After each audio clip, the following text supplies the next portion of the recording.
needed to satisfy these requirements. More funding is essential for upgrades, bridging gaps, and enhancing infrastructure in isolated areas, as well as increasing fleet availability. Introducing standardized procedures will make sure cross-border movement is efficient, predictable, and compatible with civilian and military needs. Digital interoperability is key for Europe's rail network to excel. The broad adaptation of the European rail traffic management system is crucial, as inconsistent rollouts undermine investor confidence. To secure prompt and coordinated results, strong governance is required. We advocate for a robust ERTMS program supported by the authority needed to enforce interoperability and coordinated deployment. It's fundamental to capacity, cross-border efficiency, and rail safety. A comprehensive high-speed rail network stimulates economic growth, unites people, and serves as a sustainable alternative to short-haul flights in line with climate targets. Completing the TNT core network is only one milestone. High-speed rail must link seamlessly with conventional lines and reach major hubs in every member state. Having enough stations, rolling stock, and maintenance facilities is critical, without which investments won't deliver the dependable, integrated service Europeans expect. Stable, long-term funding is essential. While public investment is key, all member states should have access to a wide range of financial tools. Many plans are already in place.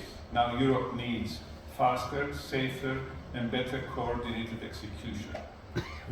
The next CEF should focus not just on building infrastructure, but also on inspiring confidence that Europe can achieve its corridor, security, and environmental ambitions, mainly through full development of the European railway network. In closing, today's event honors outstanding achievements in European rail through the Rail Champion and Trailblazer Awards. These awards honor individuals and projects whose vision and innovation advance the role of rail in sustainable European mobility, showcasing pioneering ideas, technological advances, and policy leadership. Congratulations to this year's award recipients, and sincere thanks to everyone whose dedication helped make this event a success. Thank you.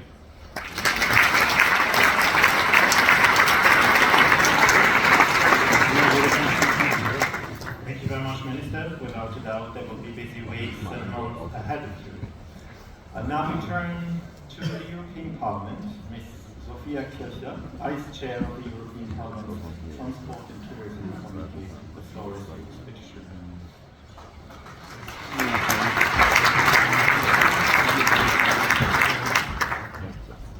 Dear award winners, distinguished ministers, fellow members of the European Parliament, Excellencies, Director General Popinska, dear friends of a strong European railway sector. It is a real pleasure to be here with you tonight as a Vice Chair of the Transport Committee, but especially as a passionate supporter of rail. And it's so good to see so many familiar faces, so many people who are working together to boost the rail transport. And first things first, congratulations to all the winners. This year, the awards go exclusively to member states. And I can assure you, the European Parliament is perfectly fine with it.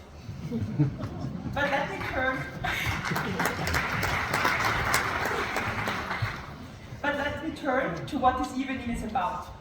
Europe needs a more competitive rail system, because rail is not just another mode of transport. It is the backbone of a better connected Europe. Rail means sustainability. Rail means efficiency. Rail means resilience. And an investment into the rail sector is also an investment in Europe's manufacturing base. Our European rail industry is globally competitive and highly innovative, and we must ensure that it remains so. But let's be honest, despite countless strategies, action plans, and good intentions, rail transport, especially cross-border freight, is still underperforming. And the number tells the story. Road freight keeps gaining ground, while rail freight is losing momentum. Passenger transport shows that it doesn't have to be that way. When prices are fair and services are reliable, people choose rail. And there is no reason why this should not work for freight as well. So what is our task in politics? Easy to say, harder to deliver. Invest in infrastructure and remove the barriers that make cross-border rail slow, expensive, and unattractive. That is why I launched a project to tackle one of those barriers. One that is still hard to believe in 2026. Trains still stop at borders because train drivers must speak the national language. This does not add value. On the contrary, it creates inefficiencies. This is why we will pilot AI-based live translation for train drivers over the next 2 years. One language on rail, one barrier less. This is the way forward. And yes, this needs to become reality. At the same time, while the Commission's work program for 2026 includes important initiatives, more ambition for rail would be welcome. In this context, the Transport Committee regrets the withdrawal of the proposal for the Combined Transport Directive.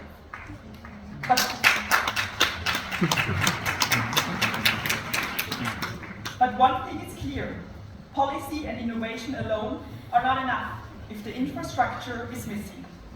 We revised the 10T regulation in the last mandate, yet too much of it still exists only on paper.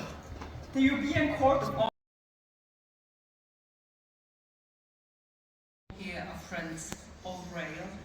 It is really a pleasure to stand here tonight with you to honor rail and above all those whose work has helped advance rail across Europe, and I'll come back to that in a second. But I really want to start by where we already honored the memory of those who died in the horrific accident in Adamus only 2 weeks ago. My heart, all of us hearts go out to the families of the victims and everyone touched by the accident. In particular to those of you from the Spanish rail community.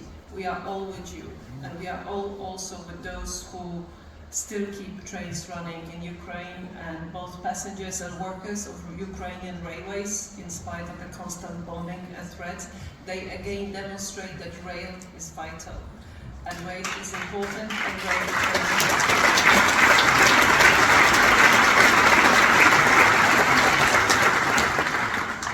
But we all know that rail remains the safest way to travel by land.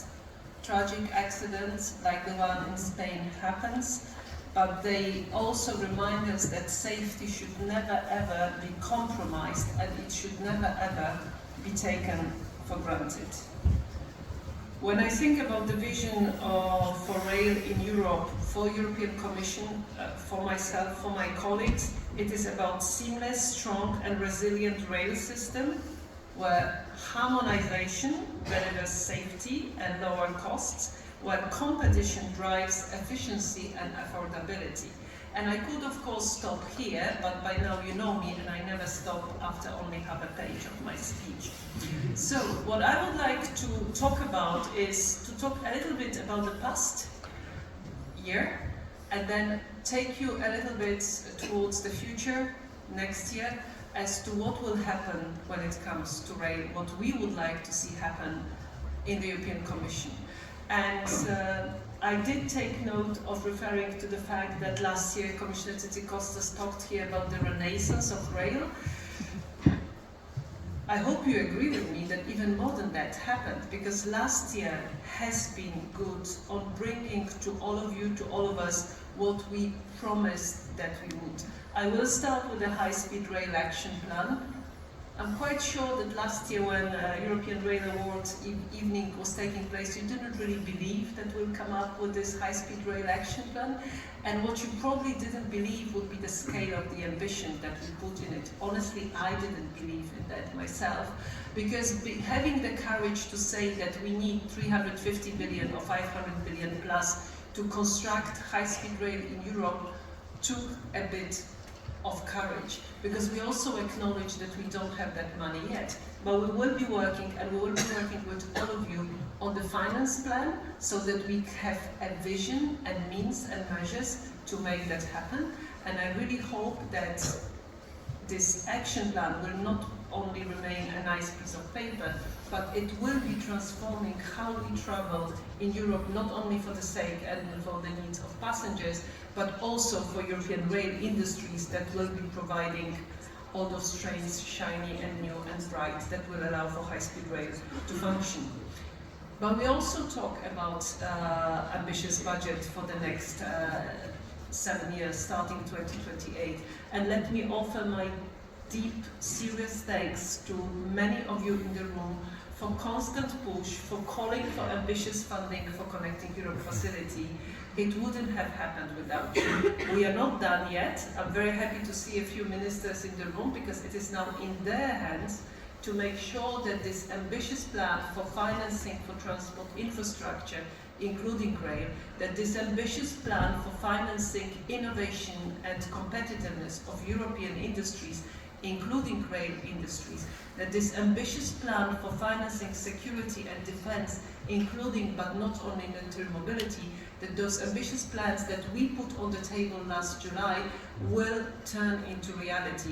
So I know you have supported us throughout that way, but please continue doing that, talking to your ministers and talking to your members of the European Parliament, so that the level of ambition does not lower, because after this 1 year of discussions, including with you, we know that we probably need even more than less than what is there on the table. But we also talk about security in the context of military mobility, and the military mobility communication and action plan are very clear. We need rail transport as a backbone of well-functioning military mobility in the European Union, along the corridors, but also going beyond with dual-use infrastructure, with dual-use assets. All that is planned for in the budget, but all that is also being confirmed in political and high-level declarations, including our cooperation with NATO. And on top of that, we delivered on a thing that maybe some of you will think was not big, but talk to colleagues who sat hours and hours in trilogue meetings when we concluded negotiations on the rail capacity regulation. We thought it would be easy. It turned out to be a bit more challenging, but I think it's an important piece of legislation, because it clearly shows that we can do more with the means we have before we do more with new means that I hope will be coming. But when I look, that was the past. But when I look at future, let me talk about few things that are ahead of us. And one of those has been asked for, including at those events of European Railway Award on a regular basis.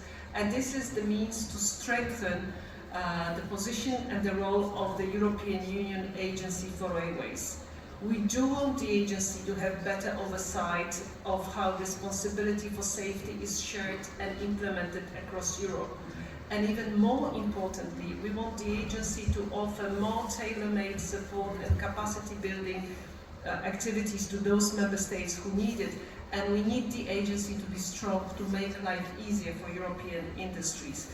So please help us to strengthen ERA's mandate and have your say on its future throughout the 12-week public consultation, which is already underway. And if you have any questions, talk to Anna. After the ceremony, she will tell you everything about it. And Anna, by the way, big thanks for all the work that you're doing. But it's not only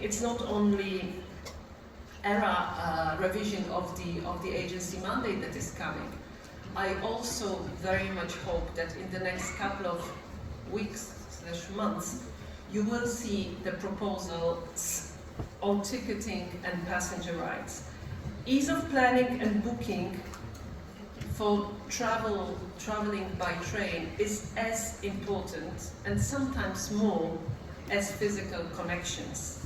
Of course, trains and drivers must be able to cross borders, but so must passengers, and they have to be able to do it in an effortless manner.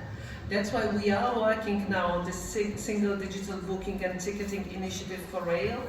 Together with our work on online platforms, this will make travel options and fares more transparent, so passengers can make informed choices. And as we heard from Sophie, when people can make choices, they will choose rail. So that's the purpose behind the proposal. And that will also have this part on passenger rights, because passenger rights have to keep pace in order to match the ticketing landscape evolving.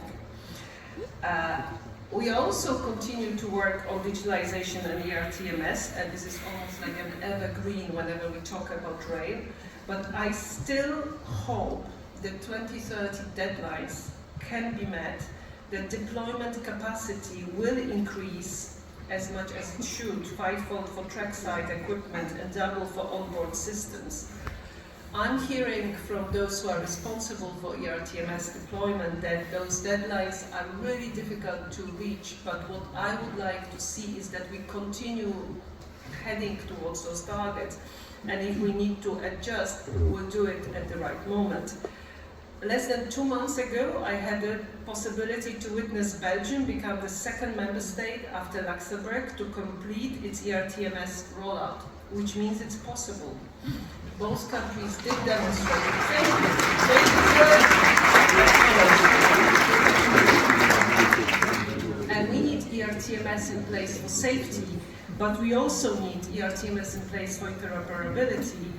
And we need ERTMS in place when we are talking about high-speed rail and also easier cross-border military mobility. I know you know it, but I worry that if I don't say it out loud, you may think that we don't know it. Well, we do. Rolling stock. An important point, work has started already, so that in 2027 we would like to present to you a proposal to support the emergence of a genuine European second-hand rolling stock market. It's a complicated topic, it's a challenging topic. We want to have a proposal that will address anti-competitive practices, such as the scrapping of safe and functional trains, which I assume you will agree with me, Europe can ill afford. We will also want to have clear and transparent conditions for the resale of cross-border use of rolling stock. It should support market entry, fair competition and service expansion, and we will need to discuss with you how the proposal should come about to be the right one. And almost last is the question of market opening. This is a topic that has been on the table for a while.